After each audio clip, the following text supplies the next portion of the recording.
Thank you very much for such a hard welcome. It was awesome.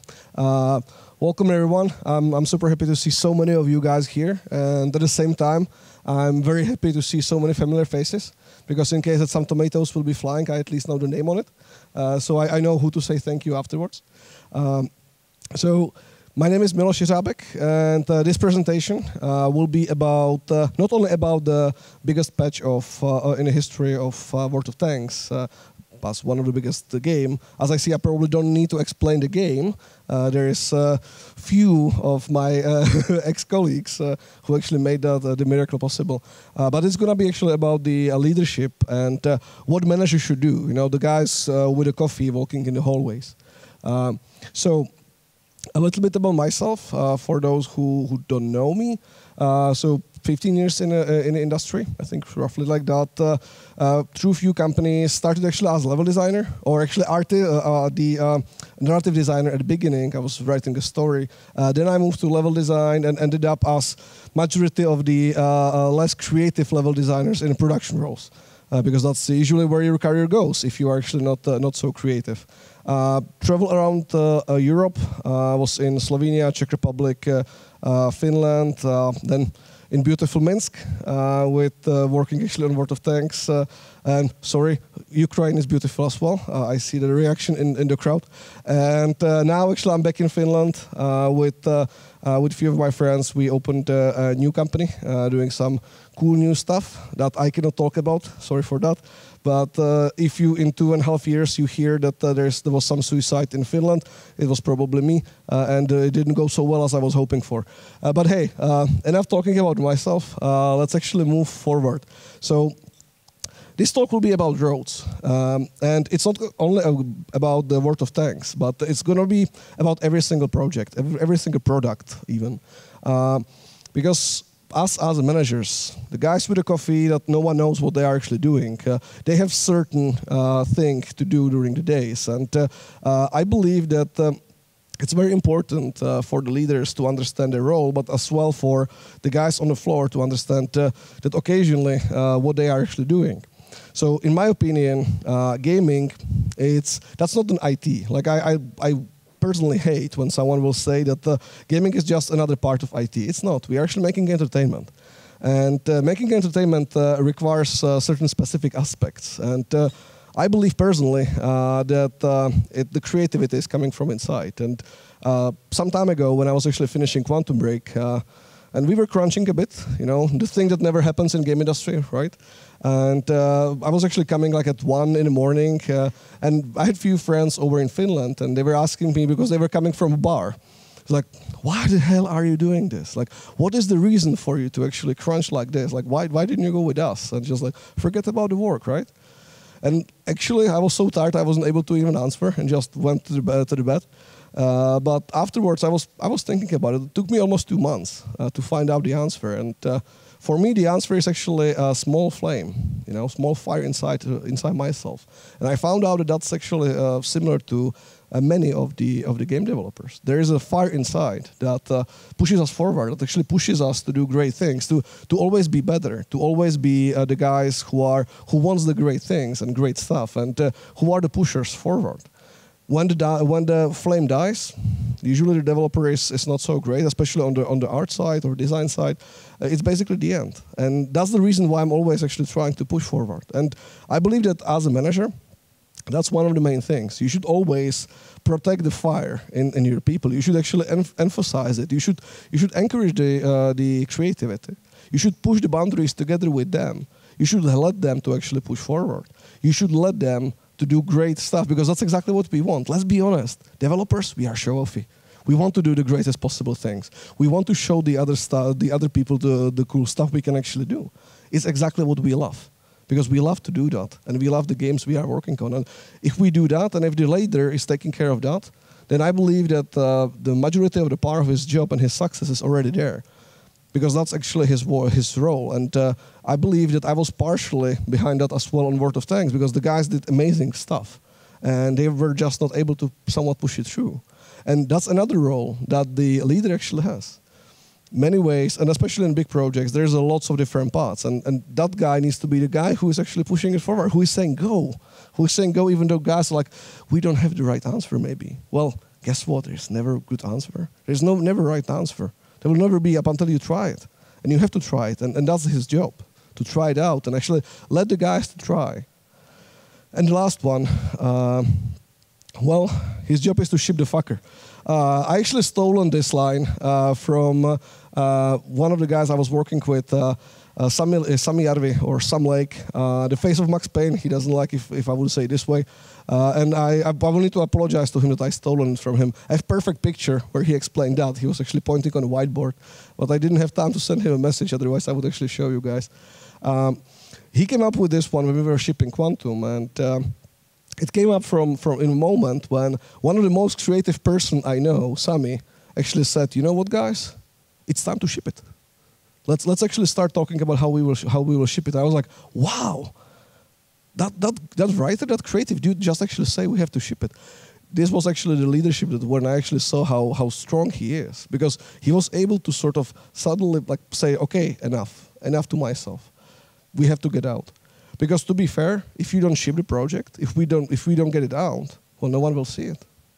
Who are we making the project for if no one can see it? It's actually for the players, right? I really like what Victor actually said about that one. It's about players. And yes, it is about players. Okay, so what is project like World of Tanks 1.0? What is it about? Well, first of all, it's about big budget. Well, guess what? There's lots of money behind it. And more money you put in there, more responsibilities, harder push, more people involved, bigger teams, more problems. And all of these are actually coming always with more important things you are doing. But again, do you actually want to do something that's boring, monotonous, old? Or do you want to actually try something new, cool, exciting, big? Well, personally, I believe that the second one is a bit better. I know that Matthias on his presentation said job, career, calling, and that it's equal. I love you, Matthias, all respect. It's calling is better. It's much better. And I believe that this is actually important. If you give a calling, and if you get the calling, and if you are following the calling, man, that's right. And it's never easy. There are always obstacles, there are always problems. There are unknowns, there are uncertainties. You don't know how to get there. You don't know if the light at the end of the tunnel is actually a light, or if it's a freaking train. And guess what? It might be the train. Your job, though, is to help the people under you to actually do the push, do the leap, jump in the moment when they are uncertain, to push forward, to actually try, to risk. Of course it is risk, and your job is there to actually stand behind them when they are shaking, to be there with them when they are uncertain, and not to do the decision for them. You should be actually helping them. I'm horrible, I micromanager occasionally. I apologize to all the guys who are actually in here because I know that I can be micromanager. Sorry. But still, the thing is that the leader needs to be there with the team when the shit hits the fan.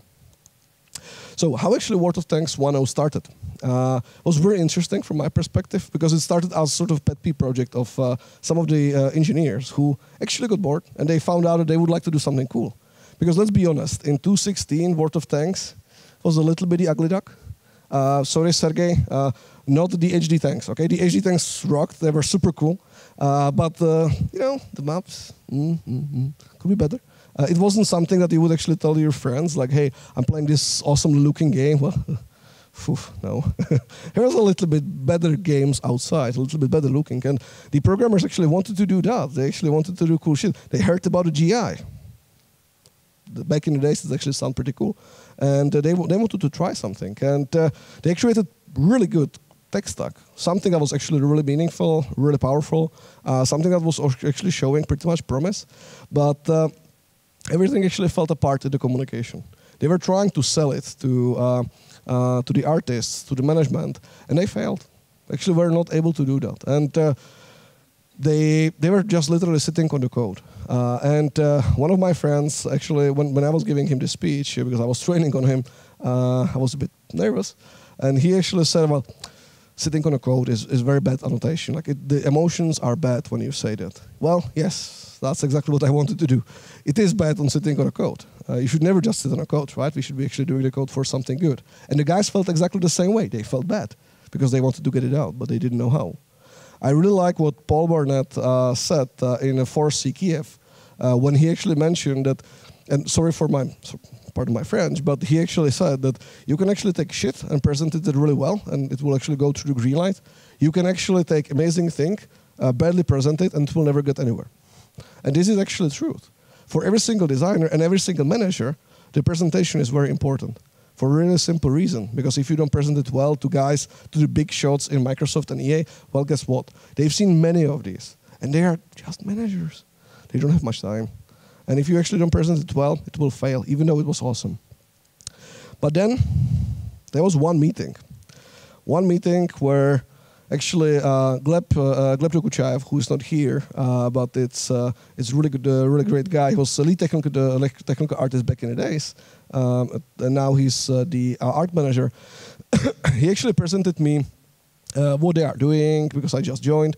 And then the last video I was like, yeah, well, and there is this thing that actually we are doing, but it's just sitting there. And he played me the video, and my jaws just dropped down. I was like, holy, like you must be kidding me.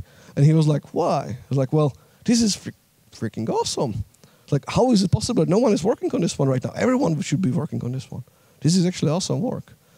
And then, thankfully, Victor, Dane, thank you. I told you that I will mention you.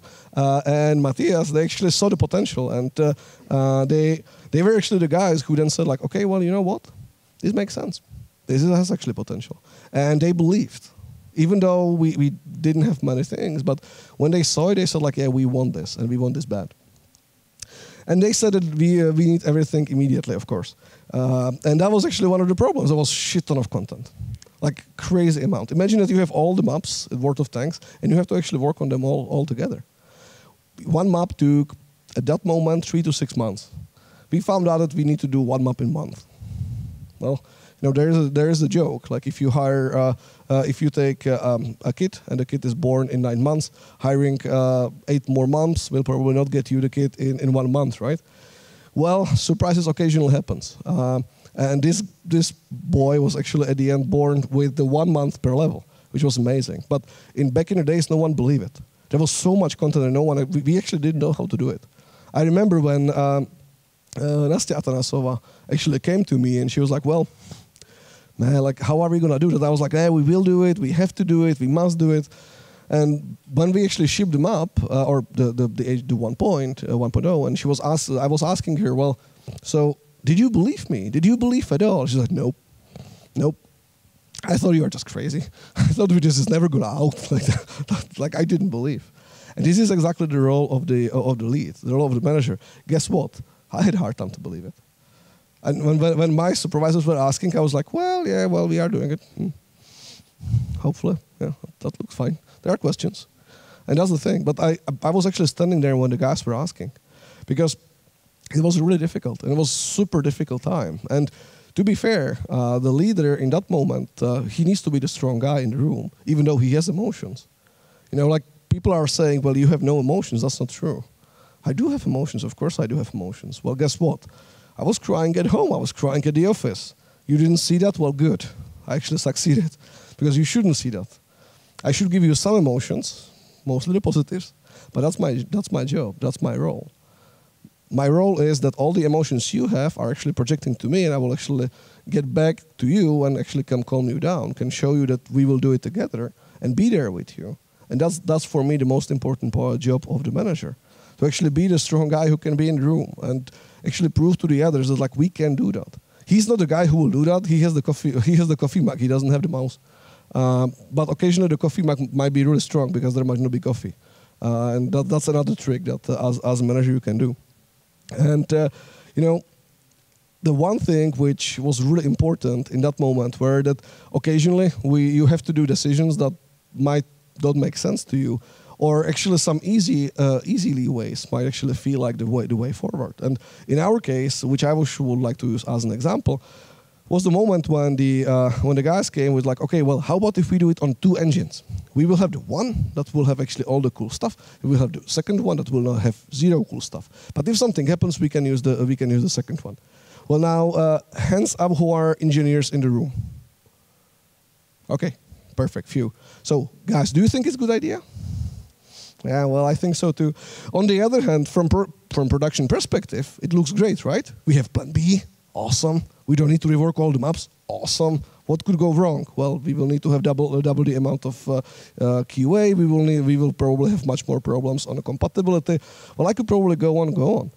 But the problem is to actually see exactly these type of situations, because in my opinion, compromises are always the worst outcomes. Because as soon as you compromise something, if you say, well, we will somewhat make it, it's a problem. You should actually always say like, okay, well, we will do this, we will do it good, we will, again, from Matthias's presentation, well, occasionally, like you need to suck with pride and just say like, well, this will not look good, but please do not try to do something in the middle, because that's actually bad. And that was exactly the thing which we actually decided, and I was pretty happy with. Because if we would do the compromise, I cannot imagine the hell at the end when we would be testing.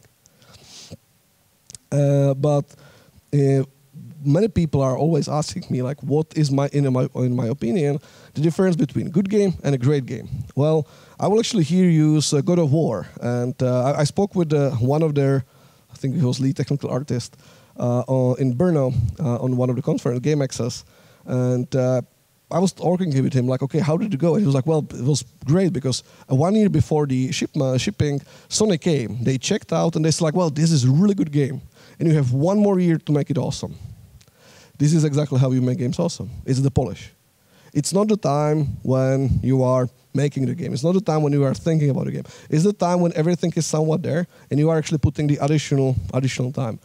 Marek Rabas today on the presentation where we had the panel said really good thing that the 80% of the stuff is done at the end. Because then when actually you are polishing, then that's the moment when you are adding all the magic. And you will always have the feeling that you might not do that you might actually cut it away and you could just like slip it through.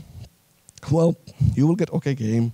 It's gonna look fine, but do you want to make not like Uncharted, Last of Us? Do you want to make actually awesome stuff?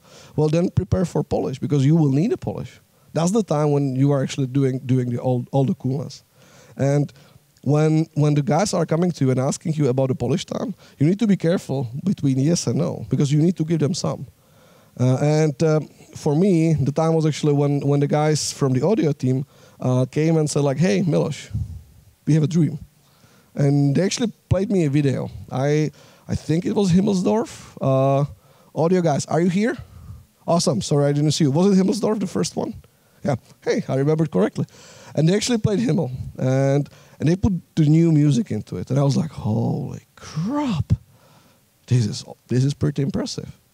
And this was the moment when everything clicked together. Because take a look at some point when you will be home. Take a look on Mass Effect 2, the release trailer. Watch the Mass Effect 2. And the trailer is awesome. Like I had goosebumps when I was watching it. I took actually 1 day holiday to play it. Then one friend of mine, audio guy, Richard Lappington, he told me like, hey, have you tried to actually turn off the music? I was like, well, I'll just give it a shot. I turned off the music. The trailer was horrible. It was completely empty. No feelings, no emotions. Actually pretty bad work. The music did all the magic. It actually created the emotions. It created the flow. It really took you inside. And these type of small things, we could just do the art and I could actually send them to hell. Because, well, they asked some money. They asked for travel and for all the orchestration. Good job. It was pretty impressive. But it was awesome. It was worth it. When you actually look on the final stuff and when you actually go to, well, my favorite one is now the Polish map. Great job there. You actually feel that you are in Poland. It was actually freaking awesome. Like the feeling you have, like if you are not playing with audio or music on World of Tanks, please turn it on because this is definitely one of the main things in the pre-battle mode. It will get you into the battle. And that's actually a game about tanks like doing this, on big maps. But there is a storytelling. It's beautiful. Like I really liked what when today on the Folly discussions on the first presentation, there was the same talk. Like occasionally these small details, if the leg doing this or that, it's very important because it actually creates the emotion, it creates the feeling. Everything needs to click together to actually make it perfect. And that's the polish, that's the quality. That's from where the quality is coming from. But of course, all of these are always bringing one annoying point, and that's the performance. The game developers here, and I see that it's majority of you guys, know that the performance is a bitch. The problem is that if one of your key pillars is the performance, well, we are going back to the basics, right? If people cannot play it, they cannot enjoy it, it's not cool. It's very cool to make a technological demo. It's pretty sucky when actually no one can play it. And word of thanks, the performance is actually one of the key pillars. When I joined the company, when they showed me the min specs, I was like, 17 years? It's like, you cannot mean this seriously. Like, this is horrible. Like, how can someone play on this one? Well, apparently pretty well. And this is the thing. We had to actually think about that as well. And with that comes second thing, and that's actually testing. Test fast, test early. And the lead's point there should be the thing that the lead needs to always push his people to actually ask the annoying questions, prove the numbers, show the numbers. Because if they are saying like, yeah, it's going to run somewhat, yeah, it's going to be fine, it's going to be fine. And like if you get the 10,000 bucks 3 months before the release, whew, it's going to be rough. If you get it half a year before the release, not ideal. You want to get it as soon as you can. And again, the lead's job in that moment is actually to look into it and help his people to say like, hey, this actually now needs to happen because we have a problem. Get me the data, get me the data. That's very important. And still, there are the moments where you will end up like we did, when there are situations when it's actually ambiguous. Like, for example, medium settings. What is medium settings? Is it the previous medium with the same setup? Is it a new medium that will be actually low, which will actually look better? Who knows? You need to always think about the player. You need to think about how player will perceive it, because if you don't think about it that way as well, and if you will do just changes based on the tech stack, and you will actually get too much stuck with that, you might get to problems. You need to communicate this early on. The team needs to communicate this early on. Because what we actually end up with was a situation when the medium setting was actually a low in the future one, in the new one, with much better graphics, much higher fidelity. It was even with better frame rate, but it was low. From player's perspective, you fuckers, you are actually giving me low settings now. Your performance sucks. I want it back. Well, it's not. And these things, if you know them ahead of time, are much easier to work with, because you can actually go and communicate it ahead of time. You don't need to actually let the players to figure it out for you. You can prepare the materials, prepare the PR messaging, and explain it instead of actually running directly to a horde of pissed off players who are saying like, wargaming sucks, wargaming sucks. You don't want that. You want to actually be ahead of time. At the end, the thing that you will end up with, no matter what, is the release. And with big things, or bigger thing it is, for the lead will always be the thing about how to position it. And someone think that positioning is a publishing word. It's for the outside. Well, it's positioning for inside as well.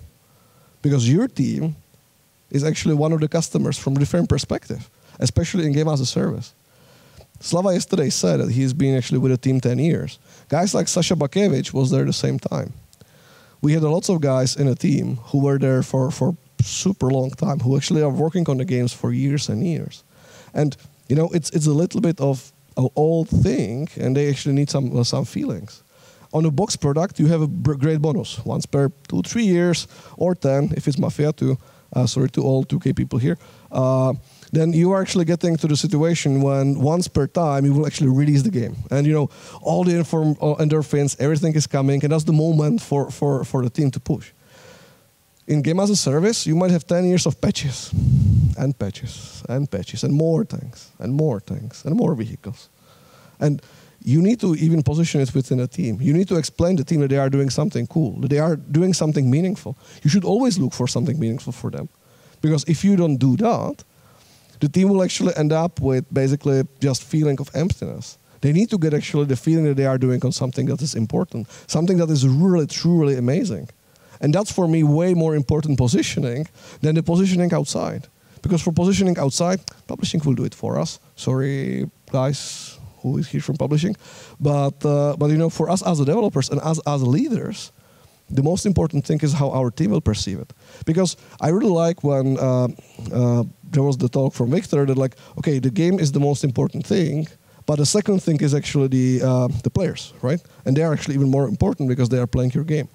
Well, I like the analogy, and I will expand it a little bit. So let's take because wargaming is always saying happy players, so let's take happy players. Happy players, to make them happy, you need to do good games. Who is doing good games? Happy developers. Well, happy players equal happy developers. You have it.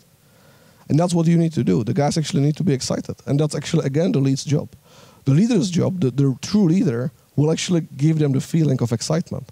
He will help them, even on the grind like that. And that's why I was super happy when I could actually announce the Warhammer tanks to Sergei and still remember your eyes. Like the fire is like, yeah, give me the Valhalla. Like that was awesome. Because the guys actually finally got, there's something cool to work on it. And the one thing to actually take from all of this are the data. At the end of the day, you will end up in a situation when you don't know if to ship it. Like, you can do anything whenever you wish. You can gather all the possible data, and you should always get them, early enough. But you will always end up in a situation when you need to say go or no go. And this is super annoying, because guess what? You don't know. I really like this the memory from do we have? No, probably not. So during the Christmas event 2017, we had customization feature, and the guys actually came to me and said like, "Hey, we should definitely take away the customization. Like we are not gonna make it. It's very difficult. It's not gonna happen. It's really bad. Like let's take it away." I was like, okay. I went to the team and actually asked the team, "So guys, what do you think?" And they were like, "Well, we are gonna ship it. We will do it. We will definitely do it. Like no worries about that." I was like, "Are you sure?" Yeah. And they had no idea how. Don't get me wrong. They didn't have plan. I had no idea how they will do it. But I've seen in the faces and in the eyes of the developers that they will fucking do it. There was no question. They would rather die than not to deliver the freaking customization. They were working on it so long that they just wanted to. So I went back to our publishing friends and like, "Yeah, well, we are shipping it. Sorry. Like it's gonna happen. No worries. There's gonna be no problem." And then the same person actually came back to me and he was like, "So, how did you know?" Because the customization actually went well and it was fine. I was like, "Well, I didn't." I had no clue. I just took the leap of faith. I believed to the guys because like I've seen in their eyes that they would rather die than, you are here. They would rather die than actually not do the feature. They would actually do anything possible to just deliver the feature. And they did. Thank you, Artyom, for actually being very passionate and very nice on me. And then you will end up with something like this, the timer. And again, it doesn't matter if it's a new patch. It doesn't matter if it's the moment when the game is about to actually hit the shops and we are waiting for the first reviews. It doesn't matter. There will always be the one call when they will be calling you like, "So are you doing it?" And usually in that moment, guess what? The room will be super, super silent. No one wants to say anything. Because no one, you know the data, but you cannot be sure. And I still remember, and I will probably remember till the end of the times, the moment we was like, "Yeah, well, we are doing it." And that's actually, again, the last part for me of the leadership. You need to take responsibilities. Of course, if something will go horribly wrong, and World of Tanks, it's a small project, 120 million people, some money it makes per year, and you know that like there's so many people who are watching you. Like, are you sure? And you have to stay like, yeah, 100%. And then you are going home and actually drinking whiskey until you actually pass out, because you are not. Let's be honest, you are not. And I wasn't. I really wasn't. But I knew that if anything happens, the team was there to actually fix it, and they did all the best. Almost half of the room is actually you did the best. And I would like to turn on the video that what was actually at the end of the outcome. Sorry for it a little bit stuttering. Hopefully it's gonna be better.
Pretty amazing, isn't it? I think it's pretty impressive stuff.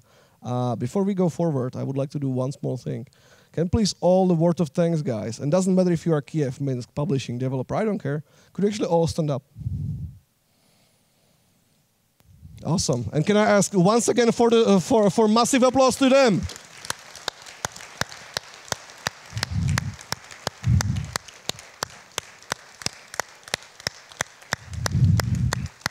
Because it was you guys who made it. You made this awesome thing. Even though it was actually after a pretty bumpy road, you know that. The road wasn't easy, as it never is. If you actually do something awesome, something important, something meaningful. And, well, I'm super happy to be actually part of this awesome road because, man, it was a journey. So, now stop to being emotional and going back to business once again. What to take out of all of this? Well, I actually wrote down to myself 3 main points that I was thinking are really important. First, you never know the future. If you are looking for sure bets, if you are looking for something that you know how will end, if you are doing something that someone else did before, you are never doing something great, believe me that. Or at least someone already did that. It's not going to be the great thing. We should be always looking for something new. We should be always pushing the boundaries. And we should be always emphasizing to do that. Not only in ourselves, but to our people, to the guys we are working on a daily basis. It's very important. Second, trust your team. It's not us, managers, who are making the game. It's not us who are making all the awesome. It's actually the guys, it's the team. And if the team is really passionate, if the team really wants to do something, if they are really driving towards something, they have all the answers for you guys. They are the guys who know, not you. You should be always listening to them, and you should trust them. They are your guys. Of course, occasionally you might need to do the bad things. You might need to be the bad guy in the room. The audio team of Remedy didn't talk to me for a week after I deleted all of their bugs because they had to ship the fucker. You know, shit happens. But still, it's the team who is actually doing all of the awesome, and you should actually trust them. And the last, you should always build the games with passion and with love for that. The fire that is inside is one of the most important assets you have. Because even if the talent or qualities are not there, the fire will actually help you to get to the quality. It will help you to get to the talent. You will overcome it through the fire. If you don't have the fire there, well, why are we then doing it? This is entertainment, boys. This is actually not IT. Sorry for all IT professionals who are here. I don't mean it badly, but I just love what we are doing, and I actually believe that this is really meaningful. And if people will believe that it's meaningful, and if the leader will help them to understand that it's meaningful, and help them to drive it with the passion, the outcomes will look like the video we just showed. And I think that's worth of the headache. It's worth of the tears. It's all worth of the blood and sweat that is going on the path, because it's gonna be a hell of a ride every single time it is. But man, the feeling of release, it's so worth it. It's so worth it. Okay, so this will be me. Thank you very much for listening. I was really surprised that you actually made it through with me.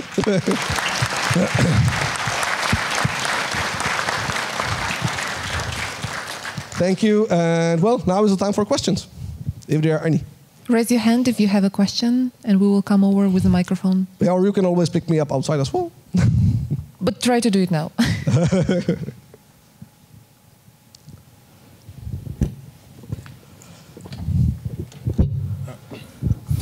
Milos, thank you for your talk, and thank you for the thing that we've done. And something I wanted to ask is, what is your favorite thing that you absolutely had to kill for time constraints and budget constraints, well, during this? During this road? Yeah. I think it's I'm not sure if I can say that. It might become a feature at some point. There was an idea of adding more Havoc destructions. Because right now the Havoc destructions are more, for visuals. And at one moment the artist came like, hey, we have an awesome idea. All the buildings will be possible to destroy by Havoc. It's like, woof, sounds cool.